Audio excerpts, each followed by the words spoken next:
नमस्कार साथियों, मैं रवि भारद्वाज विज्ञान क्रांति यूट्यूब चैनल पर आप सभी बच्चों का हार्दिक स्वागत करता हूं। दोस्तों, हमने छोटे छोटे वीडियोज की एक मुहिम स्टार्ट कर रहे हैं जिसमें महत्वपूर्ण पार्ट को एक बहुत कम समय में डिटेल स्टडी के साथ आपके सामने हम पब्लिश करेंगे। लगभग डेली हमारा एक वीडियो ऐसा मिलने वाला है क्योंकि निकट भविष्य में आपकी जो एग्जाम्स होंगे उनके लिए महत्वपूर्ण क्वेश्चन लेकर के वो वीडियो आपके लिए लाभदायक होने वाला है। दोस्तों, आज की वीडियो में आज की क्लास में हमने एक छोटा सा पार्ट लिया है मिश्र धातुएं, एलॉय फॉर्मेशन। क्या होती हैं एलॉय, कौन कौन सी मिश्र धातुएं हैं, कौन कौन सा क्वेश्चन बन सकता है। सामान्यतया विभिन्न भर्ती परीक्षाओं में एक क्वेश्चन यहाँ से पूछ लिया जाता है, तो मैंने जितनी भी सारी एलॉय हैं, मिश्र धातुएं हैं, उन सबको एक साथ कनेक्ट कर दिया है कि पीडीएफ लेने के लिए आप टेलीग्राम चैनल विज्ञान क्रांति बाय रवि भारद्वाज सर को आप ज्वाइन करें।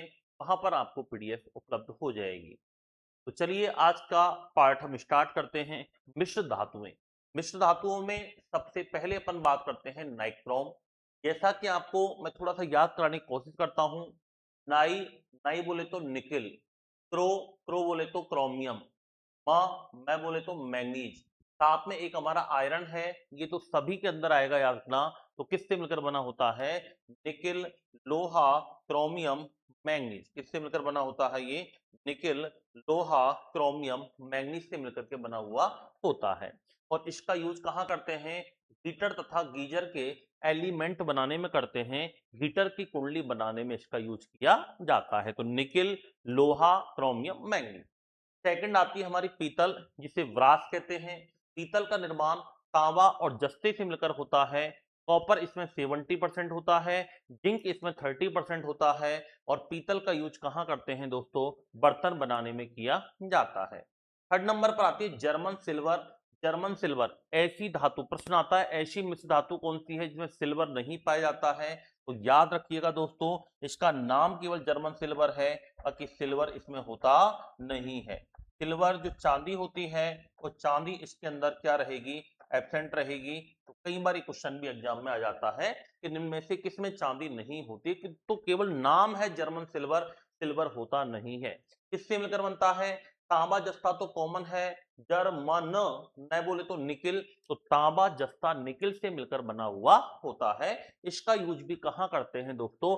बर्तन बनाने में किया जाता है। आगे हम बात करते हैं, नेक्स्ट हमारी मेटल है गन मेटल। गन यानी बंदूक, हथियार बनाने में इसका यूज किया जाता है। तांबा टिन जस्ते से मिलकर बना होता है। कॉपर 88%, टिन 10%, जिंक 2% होता है। मशीनों के गियर बनाने में, मशीनों की वेयरिंग बनाने में, इसके अलावा बुश वगैरह बनते हैं। आपने विद्युत मोटर, इलेक्ट्रिक जनरेटर में बुश के बारे में पढ़ा होगा। बॉल वगैरह हैं, और सैन्य उपकरण बनाने में, हथियार, बंदूक आदि बनाने में किया जाता है। नेक्स्ट हमारी इसी क्रम में मेटल आती है सोल्डर मेटल। सोल्डर मेटल किससे मिलकर बनी होती है? सीसा और टिन से मिलकर बनी होती है। सीसा 40% होता है, टिन इसके अंदर दोस्तों 60% होता है। और सोल्डर का यूज कहाँ करते हैं? जो इलेक्ट्रिक वायर हैं उनकी सोल्डरिंग करने में, उनमें टांका लगाने में, उनको जोड़ने में किया जाता है। नेक्स्ट हमारी एलॉय है कांसा, जिसको ब्रॉन्ज बोलते हैं। ये कॉपर एंड टिन से मिलकर बना होता है। कॉपर 88% होता है, टिन इसमें 12% होता है। सिक्के, मूर्तियां, बर्तन, जो मेडल वगैरह बनते हैं उनको बनाने में किसका यूज किया जाता है? कांसे का यूज किया जाता है। पुराने जमाने में घरों में बर्तन भी इसके मिला करते थे। अगला आता है हमारा ड्यूरेलुमिन। ड्यूरेलुमिन और एक मैग्नीलियम, ये दोनों ही एल्यूमिनियम की मिश्र धातु है। इनमें एल्यूमिनियम होता है 95%, तांबा होता है 5%। कहाँ कहाँ पर इनका यूज होता है? तो एरोप्लेन की बॉडी बनाने में, ऑटोमोबाइल पार्ट्स बनाने में, समुद्री जहाज के पुर्जे बनाने में, इसके अलावा रसोई के बर्तन बनाने में, प्रेशर कुकर की बॉडी बनाने में, इन सभी में ड्यूरेलुमिन का यूज किया जाता है। नेक्स्ट हमारी एलॉय आती है मैग्नीलियम। मैग्नेलियम, मैग्ने बोले तो मैग्नीशियम, लियम यानी एल्यूमिनियम। तो मैग्नीशियम और एल्यूमिनियम से मिलकर बना हुआ होता है। एल्यूमिनियम 95% होता है, मैग्नीशियम इसमें 5% होता है, याद रखना। हवाई जहाज के पंखे, हवाई जहाज की बॉडी, तराजू वगैरह बनाने में, बैलेंस फॉर्मेशन के अंदर किसका यूज करते हैं? मैग्नीलियम का यूज किया जाता है। नेक्स्ट हमारी मेटल आती है एल नीको। कैसे याद रखोगे? एल एल्यूमिनियम, नी निकिल, को कोबाल्ट। तो देखो इधर एल्यूमिनियम, निकिल, कोबाल्ट। थोड़ी मात्रा में क्या मिलाना है? आयरन। आयरन तो दोस्तों एक सबसे ज्यादा उपयोग में आई जाने वाली धातु है। तो मानव तो हम जो सबसे ज्यादा यूज में लेते हैं वो कौन सी मेटल है? आयरन है। और एल्निको का यूज कहाँ करते हैं? शक्तिशाली स्थायी विद्युत चुम्बक बनाने में किया जाता है। पावरफुल इलेक्ट्रिक मैग्नेट जो बनती हैं उनको बनाने में एल्निको का यूज होता है। नेक्स्ट हमारी मेटल आती है स्टेनलेस स्टील। इसके स्टेनलेस स्टील का यूज कहाँ करते हैं? जैसे हमारी वॉच वगैरह होती है, इसकी चेन बनाने में किया जाता है, चिकित्सा के उपकरण बनाने में किया जाता है, जो मेडिकल इक्विपमेंट्स होते हैं उनको बनाने में करते हैं, ऑपरेशन इक्विपमेंट्स। इसमें आयरन कितना होता है? 73%। कितना होता है? 73% होता है। क्रोमियम कितना होता है? 18%। निकल कितना होता है? 8% होता है। और कार्बन कितना होता है? 1% होता है। नेक्स्ट कौन सा आता है? Sterling silver. स्टर्लिंग सिल्वर जो होती है दोस्तों, सिल्वर के अंदर तन्यता बहुत ज्यादा पाई जाती है, तो उसको मजबूती देने के लिए सिल्वर में तांबा मिलाया जाता है। इस सिल्वर और तांबे से मिलकर बना होता है। सिल्वर होती है 92.5% और कॉपर या तांबा होता है 7.5%। आभूषण या थोड़े महंगे कॉस्टली बर्तन बनाने में इसका यूज किया जाता है, स्टर्लिंग सिल्वर का यूज किया जाता है। नेक्स्ट आती है हमारी रोल्ड गोल्ड, जिसको आर्टिफिशियल गोल्ड कहते हैं। जो दुल्हन की ज्वेलरी जो बनती है, वो ज्वेलरी को बनाने में, आर्टिफिशियल ऑर्नामेंट्स बनाने में रोल्ड गोल्ड का यूज किया जाता है। और रोल्ड गोल्ड का निर्माण तांबा प्लस एल्यूमिनियम से होता है। तांबा 90% होता है, एल्यूमिनियम दोस्तों इसमें 10% होता है। और सस्ते आभूषण बनाने में, आर्टिफिशियल ज्वेलरी बनाने में किसका यूज किया जाता है? रोल्ड गोल्ड का यूज किया जाता है। बहुत ही इंपॉर्टेंट इंफॉर्मेशन है, याद रखना। बहुत कम समय में आपकी मिश्र धातु एकदम क्लियर हो जाएंगी। ऐसे हम डेली एक एक छोटा छोटा पार्ट आपके अपने यूट्यूब चैनल पर पब्लिश करेंगे, जिससे आपको बहुत ही फायदा मिलने वाला है दोस्तों। आगे हम बात करते हैं। नेक्स्ट हमारा जो 30 नंबर पर आती है मोनेल मेटल। क्या नाम है? Monel metal. निकल कितना होता है? 67%। कॉपर कितना होता है? 30%। और फेरस और मैंगनीज, आयरन और मैंगनीज कितना होता है? 3% होता है। इसका यूज कहाँ करते हैं?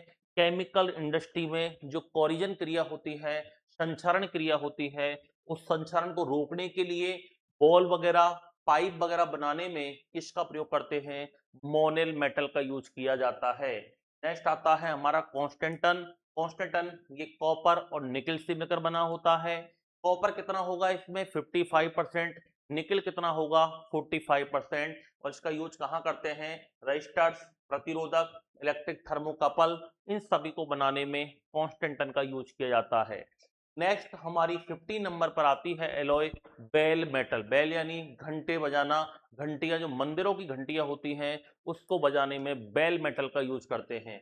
दोस्तों आप देखते हो घंटी तांबे जैसी दिखती है और बजाने पर टन की आवाज करती है, तो बताओ किससे मिलकर बना होगा? तांबा और टिन से मिलकर बना होता है। कॉपर और टिन से मिलकर के बनी हुई होती है। कॉपर कितना होगा? 80%। टिन कितना होगा? 20%। इसका यूज कहाँ होता है? तो मंदिरों की घंटियां बनाने में किया जाता है। और लास्ट हम बात करते हैं इसके अलावा।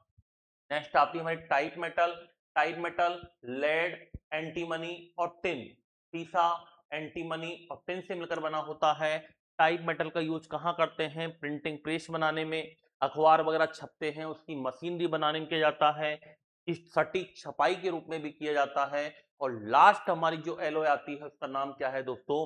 प्यूटर। क्या नाम है? प्यूटर। और प्यूटर किससे मिलकर बना होता है? टिन, तांबा, एंटीमनी। बोलो एक बार। टिन, तांबा, एंटीमनी से मिलकर बना होता है। और बर्तन, क्रॉकरी, प्लेट, चम्मच, सजावटी वस्तुएं। इंपॉर्टेंट क्वेश्चन आ सकता है कि मेडल वगैरह बनती हैं, ट्रॉफियां वगैरह बनती हैं, इनको बनाने में किस मिश्र धातु का यूज किया जाता है? तो प्यूटर का यूज किया जाता है। दोस्तों आजकल ऐसे ही क्वेश्चन आते हैं जो अभी तक नहीं पूछे गए हैं, ध्यान रखना। तो ये सारी चीजें हमारे एवरीडे साइंस से बिलोंग करती है। और निकट भविष्य में आप जो एलडीसी या सीईटी, पीएसआई का जो एग्जाम देने वाले हैं, उन सभी के अंदर ये वीडियो ये क्लास आपके लिए बेहद इंपॉर्टेंट रहने वाली है दोस्तों। तो इसी प्रकार के छोटे छोटे वीडियोज हम आपके लिए अपलोड करते रहेंगे ताकि आपकी तैयारी थोड़ी मजबूत हो सके। और जहां मुझे लगेगा कि इस टॉपिक में से क्वेश्चन पूछा जाता है, यहाँ से क्वेश्चन पूछने की सीधी संभावना रहेगी, सारे के सारे टॉपिक मैं आपको यूट्यूब चैनल पर पब्लिश करता रहूंगा। तो ऐसे ही छोटे छोटे वीडियो देखने के लिए, अपने कंटेंट को दमदार बनाने के लिए, अपने एग्जाम मार्क्स को बूस्ट करने के लिए हमारे यूट्यूब चैनल विज्ञान क्रांति को सब्सक्राइब करें, चैनल को लाइक करें, वीडियो को लाइक करें और अधिक से अधिक शेयर करें ताकि अधिक से अधिक विद्यार्थियों तक ये क्लास हमारी पहुंच सके।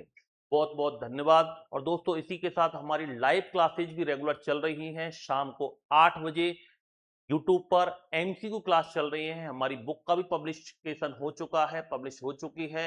एमसीक्यू एलडीसी 2000 जो 26 है उसके लिए लगभग 3100 एमसीक्यू की जो बुक है हमारी वो पब्लिश हो चुकी है। याद रखना, बीआईपीएम पब्लिकेशन पर ऑनलाइन मिल रही है, ऑफलाइन सारे राजस्थान में आप ले सकते हैं। और इसके लिए आपको अधिक से अधिक मेहनत करनी पड़ेगी क्योंकि दोस्तों वर्तमान जो परीक्षा का पैटर्न है वो लगातार बदल चुका है। उसी पैटर्न को ध्यान में रखते हुए हमने बुक पब्लिश पब्लिश किया है और बुक के सारे क्वेश्चन में अपने यूट्यूब चैनल पर भी आपको लाइव देखने को मिलेंगे। बहुत जल्द ही बीआईपीएम एकेडमी पर भी अपन करेंगे, वहां पर भी बुक का सॉल्यूशन होगा और यहाँ पर भी बुक का सॉल्यूशन आपको देखने को मिलेगा।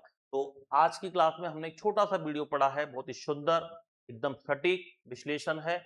ये निश्चित रूप से आपको फायदा देगा। तो मिलते हैं दोस्तों अपन नेक्स्ट क्लास के साथ। धन्यवाद।